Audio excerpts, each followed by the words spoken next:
요한복음 15장 18절부터 27절까지 말씀을 가지고 세상이 미워한다는 제목으로 말씀을 드리겠습니다. 지난 주간에 한 식당에 가서 밥을 먹었습니다. 음식을 나누는 분이 마스크도 하지 않고 음식을 식탁에 내려놓으면서 말도 하고 그랬습니다. 제가 말하지 마세요 라고 말하고 싶었습니다. 이걸 구청이나 동사무소에다가 말을 해야 하나 하는 생각도 했습니다. 어저께 저녁에는 남포동에서 저녁을 먹었는데 그 음식을 나르는 분이 입 가리개를 하고 있었어요. 아주 보기 좋았어요. 저도 그 몇 개 사려고 합니다. 필요할 때 그거 하고 남하고 대화를 하는 거죠. 전에 제가 남천동에 어느 병원에 갔었는데 여자 의사인데 입 가리개를 하고 있었어요. 의사도 침이 튀거든요. 그래서 입 가리개 하고 말을 하면 좋죠. 상대방을 위한 배려라 그렇게 볼 수 있습니다. 제가 인터넷으로 구매를 해서 원하시면 하나씩 나눠드릴까 생각도 하고 있습니다. 투명으로 된 홈플러스 같은 데 가면 하고 있죠. 입 가리개, 입만 가리는 겁니다. 이태원 남성 클럽에 다녀온 사람으로 인해서 10여 명이 확진을 받았습니다.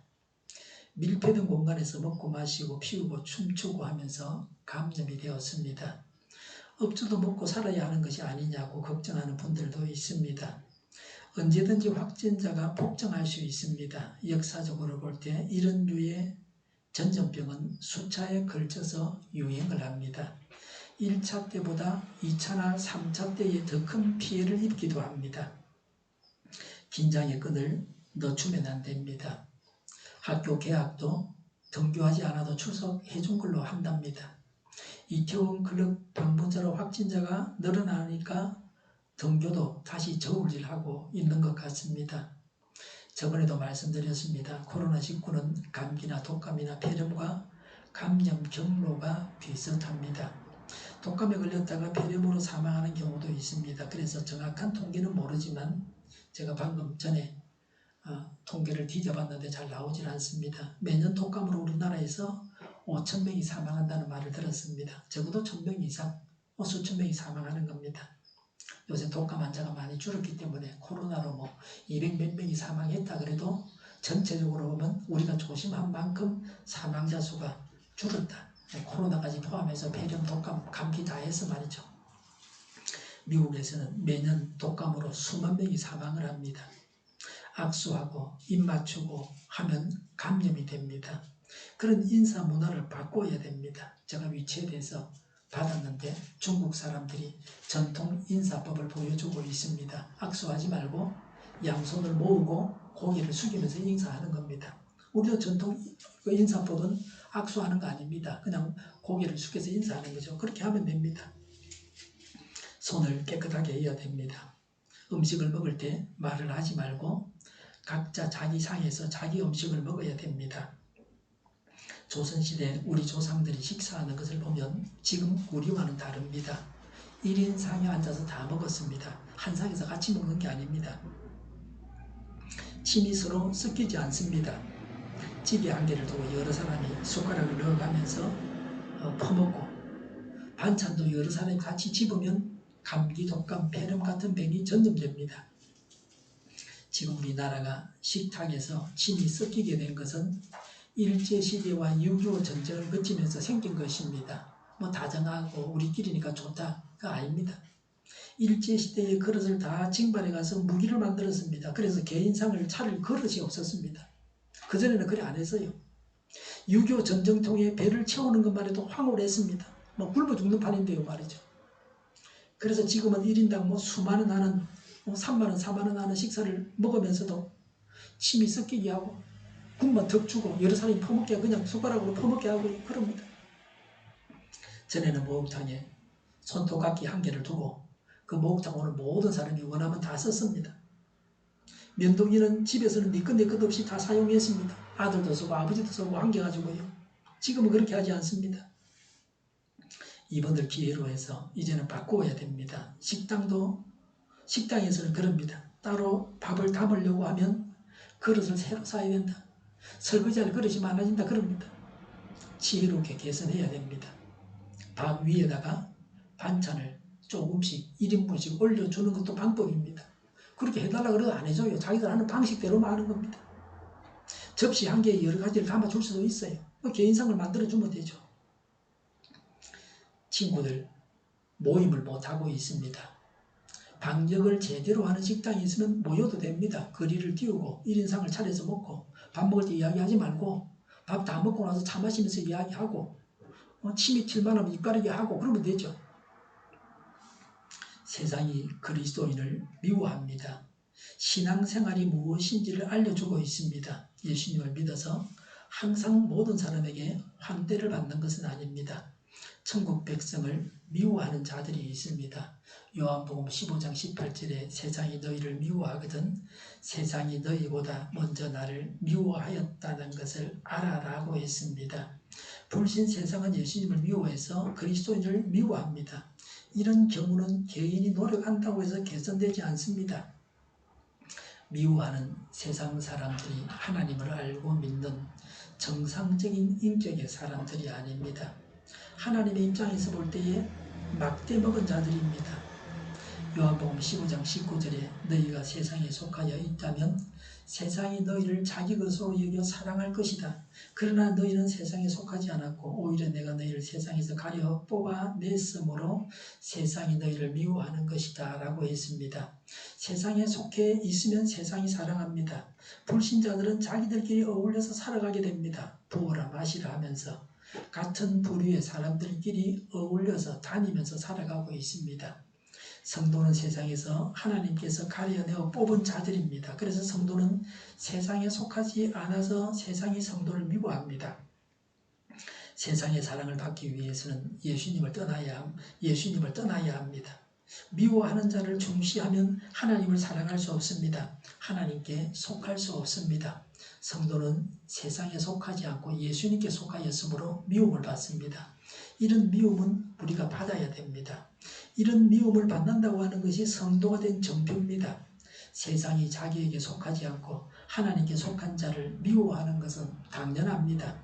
그러나 우리 그리스도인들이 세상으로부터 욕을 먹을 짓을 해서 욕을 먹어서는 안 됩니다.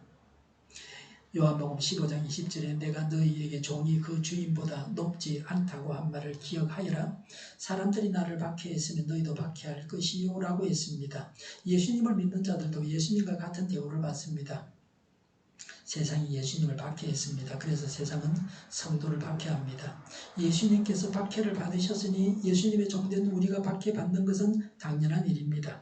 예수님께서 받으신 것과 성도가 받는 것이 동일합니다. 교회를 핍박하는 것은 바로 예수님을 핍박하는 것입니다. 그래서 사도행전 9장 4절에 사울아 내가 어찌 나를 핍박하느냐고 하셨습니다.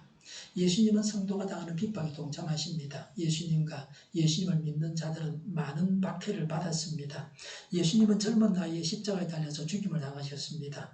동족 유대인들이 예수님을 미워했습니다. 로마 총독이 예수님을 사형에 처하도록 유대인들이 압력을 넣었습니다. 정확히 말하면 유대 종교 지도자들이 예수님을 미워한 겁니다. 유대 지도자들은 로마 군중을 동원해서 예수님을 십자가에 매달아 죽이라고 시위를 하고 요구했습니다. 군중들은 뭘 잘 알지도 못했습니다. 위에서 시키니까 따라한 겁니다. 로마 총독 빌라도가 항복할 수밖에 없었습니다. 예수님은 의인이셨는데 유대인들에게 미움을 사서 사형당하셨습니다. 그 당시 그 지역은 로마 제국의 지배하에 있었습니다. 로마가 기독교 교도들을 한동안 박해했습니다. 예수님을 믿기 때문에 죽였습니다. 기독교가 한국에 전파될 때에도 많은 예수 믿는 자들이 순교했습니다. 6.25 때 공산군에 의해서 문중경 전도사님은 순교하셨습니다. 문중경 전도사님은 전라도의 많은 섬들에서 예수님을 전하고 교회를 세웠습니다. 지금도 전라도 섬들에는 다 교회가 있습니다. 그리고 그 교회들은 다 성결교회입니다. 간혹 장로교회가 있는데 그거는 싸워서 나가서 세운 겁니다. 문중경 전도사님의 사역의 열매였습니다. 한국대학생 선교회 김중곤 목사님은 문중경 전도사님이 사역하시는 곳에서 어린 시절을 보내셨습니다. 지금은 미국과 영국, 캐나다 등에서 차별금지법으로 인해서 복음주의 신앙을 가진 자들이 핍박을 받고 있습니다. 이 핍박의 선봉에는 자유주의 신학자들이 있습니다. 이들은 신학교를 중심으로 하는 세력입니다. 많은 유명 신학교들이 자유주의 신학자들에 의해서 점령을 당했습니다. 천주교도 같습니다. 교황이 예수회 소속 신부입니다. 서강대가 예수회가 세운 교회입니다. 예수회는 천주교 수도단체 중에 한 수도단체, 교육을 담당하는 수도단체입니다. 천주교 내에 있는 거죠. 제가 한 50년 전에 대학교 다닐 때 그때 배운 그대로는 지금 천주교 신자들이 말하고 있습니다. 제 친구 중에 천주교 신자가 있는데 이야기해보면 똑같습니다. 천주교는 차별금지법을 만들어서는 안 된다고 하지 않습니다. 이들이 반대하면 차별금지법을 만들지 않을 겁니다. 차별금지법이 뭡니까? 교회가 문제 삼는 건 두 가지입니다. 종교차별금지법과 동성애차별금지법입니다. 나머지 거는 만들어야 돼요. 자기자 차별하지 말고, 젊다고 차별하지 말고, 늙었다고 차별하지 말고 말이죠. 예수님만 믿어야 구원받는다고 하면 종교차별금지법 위반입니다. 모든 종교는 다 똑같고 구원받는다. 그렇게 해야만 위반이 안 되는 겁니다. 동성애 하지 말라고 말하면 동성애 차별금지법 위반입니다. 성경은 예수님만 믿어야 구원받는다고 했습니다. 요한복음 14장 6절에 예수께서 그들에게 말씀하셨다. 나는 길이요 진리요 생명이다. 나를 그치지 않고서는 아무도 아버지께로 갈 사람이 없다고 하셨습니다. 예수님만 믿어야 구원받는다고 하셨습니다. 성경에서 동성애에 관한 말씀을 찾아보면 레위기, 구약성경의 레위기 18장 22, 23절에 너는 여자와 교합하든 남자와 교합하면 안 된다. 그것은 망측한 짓이다. 너는 어떤 종류의 짐승과도 교접하면 안 된다. 그렇게 하는 것은 내 자신을 더럽게 하는 것이다. 여자들도 또한 어떤 짐승하고 교접하면 안 된다. 그렇게 하는 것은 성을 물랑케 하는 행위이다. 레위기 20장 13절에 남자가 같은 남자와 동침하며 여자에게 하듯이 그 남자에게 하면 그 두 사람은 망측한 짓을 한 것이므로 반드시 사형에 처해야 한다. 그들은 자기의 죄값으로 죽는다라고 했습니다. 동성애하면 사형에 해당하는 죄라고 하는 겁니다. 주로 남자하고 성관계하지 마라고 이렇게 썼습니다. 오늘날 그것을 제대로 이야기하면 여자는 여자하고 동성애하면 안 된다는 겁니다. 남자도 안 되고 말이죠. 실제로는 남자 동성애가 더 해롭습니다. 신약에 와서 로마서 1장 26절에 이런 까닭에 하나님께서는 사람들을 부끄러운 정욕 속에 내버려 두셨습니다. 여자들은 남자와의 바른 관계를 바르지 못한 관계로 바꾸고 27절에 또한 남자들도 이와 같이 여자와의 바른 관계를 버리고 서로 욕정에 불탔으며 남자가 남자로 더불어 부끄러운 짓을 하게 되었습니다. 그래서 그들은 그 잘못에 마땅한 대가를 스스로 받았습니다. 32절에 그들은 이와 같은 일을 하는 자들은 죽어야 마땅하다는 하나님의 공정한 법도를 알면서도 자기들만 이런 일을 하는 것이 아니라 이런 일을 저지르는 사람을 조종하기까지 합니다. 고전 6장 9절과 10절에 보니까 불의한 사람들은 하나님의 나라를 상속받지 못하리라는 것을 알지 못합니까? 착각하지 마십시오. 음행하는 사람이나 우상숭배하는 사람이나 간음하는 사람이나 여성 노릇하는 사람이나 동성애를 하는 사람이나 도둑질하는 사람이나 탐욕을 부리는 사람이나 술 취하는 사람들이나 남을 중상하는 사람들이나 남의 것을 약탈하는 사람들은 하나님의 나라를 상속받지 못할 것입니다. 디모데전서 1장 9절과 10절에 율법이 제정된 것은 의로운 사람 때문이 아니라 법을 어기는 자와 순종하지 않는 자와 경건하지 않은 자와 죄인과 거룩하지 않은 자와 속된 자와 아비를 살해하는 자와 어미를 살해하는 자와 살인자와 간음하는 자와 남색하는 자와 사람을 유기하는 자와 거짓말하는 자와 거짓 맹세를 하는 자와 그 밖에도 무엇이든지 건전한 교훈에 배치되는 일 때문임을 우리는 압니다라고 했습니다. 네이버 사전에 보면 남색은 동성애입니다. 신구약 성경 도처에 동성애 하지 말라고 했습니다. 해도 된다는 구절은 없습니다. 자유주의 신학자들은 성경을 재해석합니다. 그래서 성경에 하지 말라고 하는 것은 해도 된다는 것으로 바꾸어 놓습니다. 천주교 신자들은 개신교 신자들이 너무 성경에 매인다고 합니다. 손가락으로 달을 가리키면 뭐를 봐야 됩니까? 달을 봐야 되지 손가락을 보면 안 된단 말이죠. 그걸 지월이라 그래요. 달을 가리킨다. 제가 한 50년 전쯤에 대학교 다닐 때 그 강의하는 신부님한테 들은 겁니다. 요새 천주교 신자들이 이거 똑같이 이야기해요. 하나님 말씀을 그리 말한다 그러면 지월 이야기를 하는 겁니다. 너무 성경 말씀만 보기 때문에 하나님의 의도를 파악하지 못한다는 거예요. 하나님의 뜻을 파악을 못하고 성경만 보고 있다는 거예요. 그러면 하나님의 의도가 동성애는 인권이라는 것입니까? 어림도 없습니다. 또 어떤 천주교 신자는 성경은 우리 교회가 만든 것에 불과하다 그럽니다. 그 우리 교회가 만드는 건데 교회보다 덜 중요한데 그런 성경이 매일 필요가 뭐가 있느냐? 천주교는 성경만 중시하는 것이 아니라 전통도 중시합니다. 이런 면에서 우리와는 다릅니다. 믿는 우리는 동성애를 성경대로 죄라고 알고 믿고 말하면 국가법을 어기는 세상이 다가오고 있습니다. 우리나라는 이제 차별금지법 국회 통과만 남겨두고 있습니다. 언론사 대교, 정당 대교에는 이미 차별금지법이 다 들어가 있습니다. 요새 언론에 보면 이태원 클럽 이렇게 나오죠? 확진자 나왔다 그러는데요. 그게 남성 동성애자 클럽입니다. 그렇게 표현하면 인권단체에서 뭐라 그래요? 차별금지법 위반이라 이런 식으로 말하는 겁니다. 대부분의 언론들은 인권단체들의 영향으로 이태원 클럽이라고 했습니다. 남성 동성애자들이 에이즈에 잘 걸린다는 말도 차별인 듯이 말을 못하게 합니다. 동성애 차별금지법을 국가인권위원회가 앞장서서 행하고 있습니다. 진중권 씨는 기독교회의 모체는 서구인데 유럽과 미국인데 거기서는 이미 차별금지법이 만들어졌는데 우리나라도 따라서 만들어야 된다고 그럽니다. 미국 사람들이 다 따라하면 미국 사람 따라만 하면 악수도 하고 포옹도 하고 다 해야 되겠네요. 좋은 것만 따라하고 나쁜 건 따라하지 말아야 되죠. 앞에 가는 사람이 잘못된 길로 들어서면 따라가지 말아야 되죠. 성경을 말하고 성경대로 살면 감옥에 가는 세상이 다가오고 있습니다. 20절에도 그들이 내 말을 지켰으면 너희의 말도 지킬 것이다 라고 했습니다.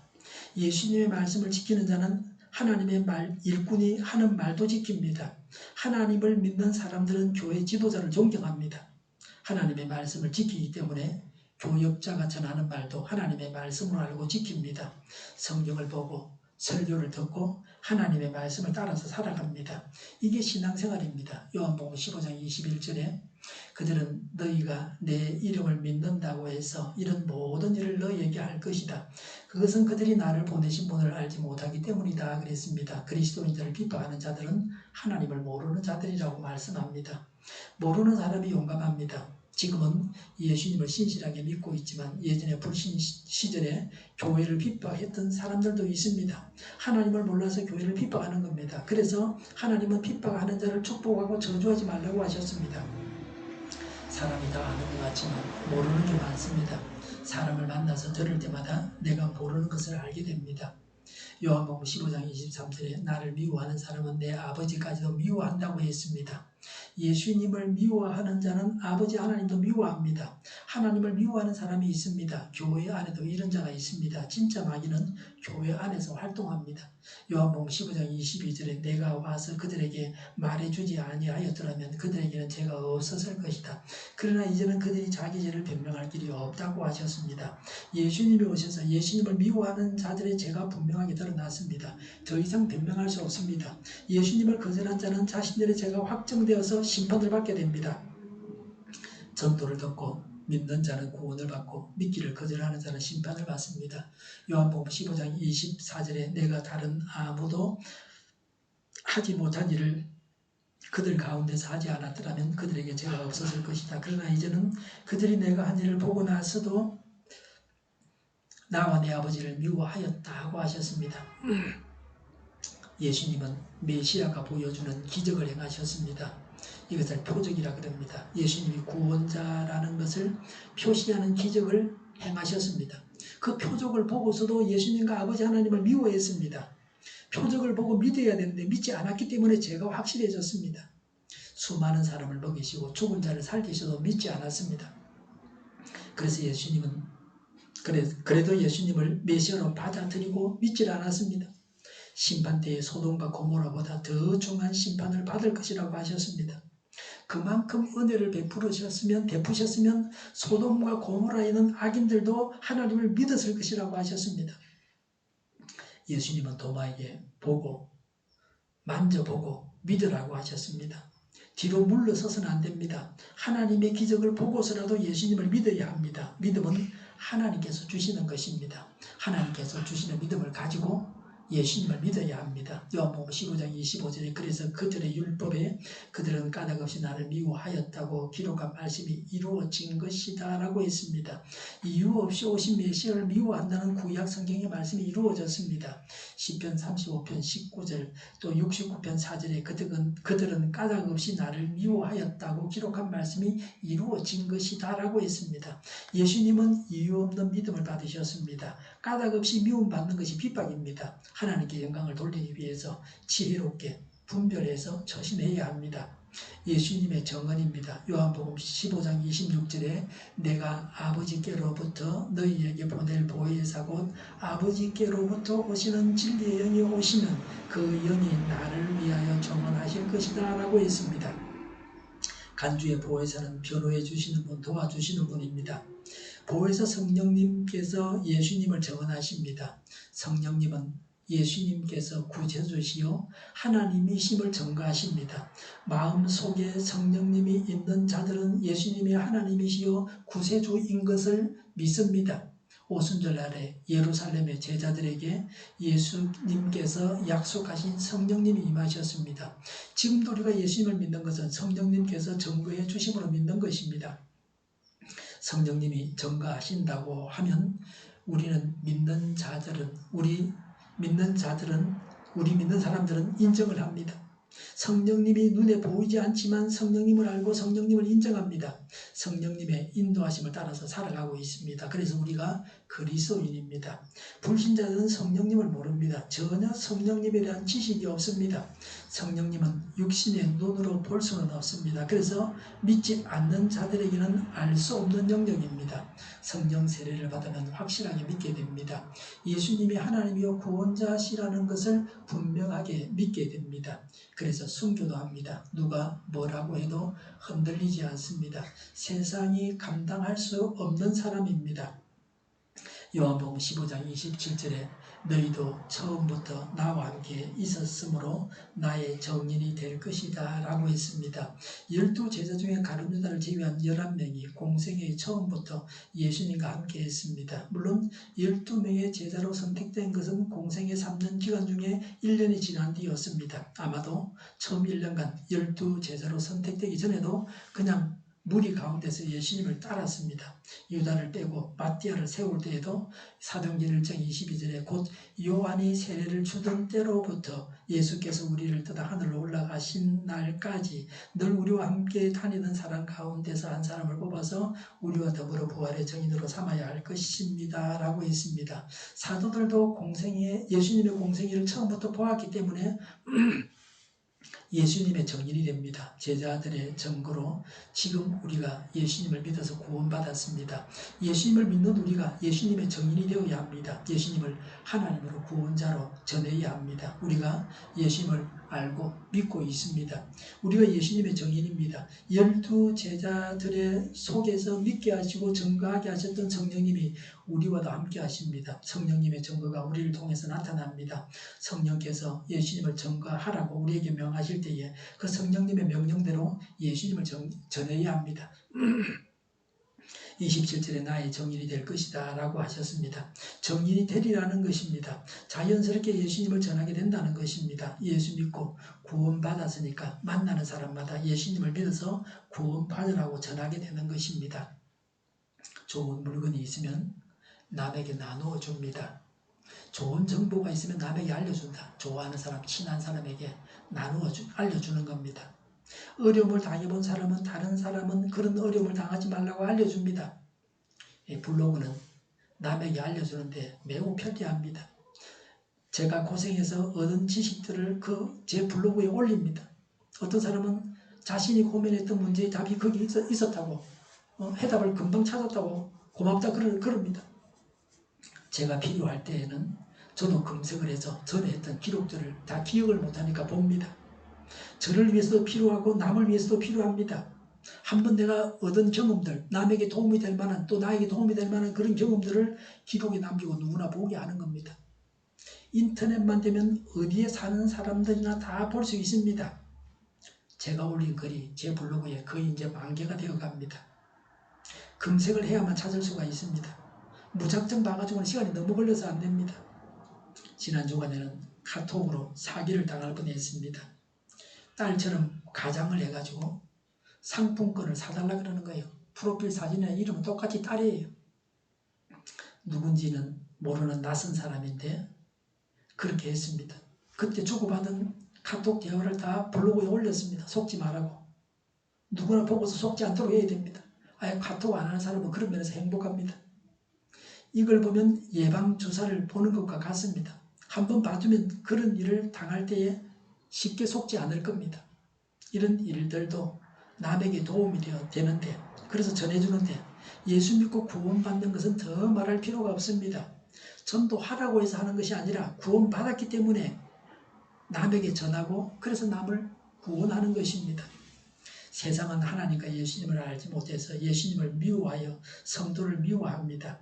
메시아가 오셔서 말씀하시고 표적을 보여주셨는데도 불신 세상은 믿지 않았으니 심판을 면할 길이 없습니다. 성부와 성자까지 미워했으니 심판을 면할 수 없습니다. 성령께서 예수님을 전가하십니다. 예수님의 제자들이 예수님을 전가했습니다. 세상이 핍박해도 우리는 예수님을 세상에 전해야 합니다. 오늘도 우리가 한 주간 동안도 성령님께서 인도하시는 대로 하나님의 방법으로 전도해야 할 영혼들을 만나서 하나님을 전가해야 합니다. 전도할 때에 성령님의 인도하심에 민감해야 합니다. 성령님의 인도하심을 따라서 예수님을 전하고 전도의 열매를 맺어야 되겠습니다. 불신 가운데 죽는 자가 없고 믿고 구원받고 전도의 열매가 풍성해야 되겠습니다. 기도하겠습니다. 불신 가운데 죽는 자가 없고 믿고 구원을 받고 전도의 열매가 풍성하게 하여 주시옵소서.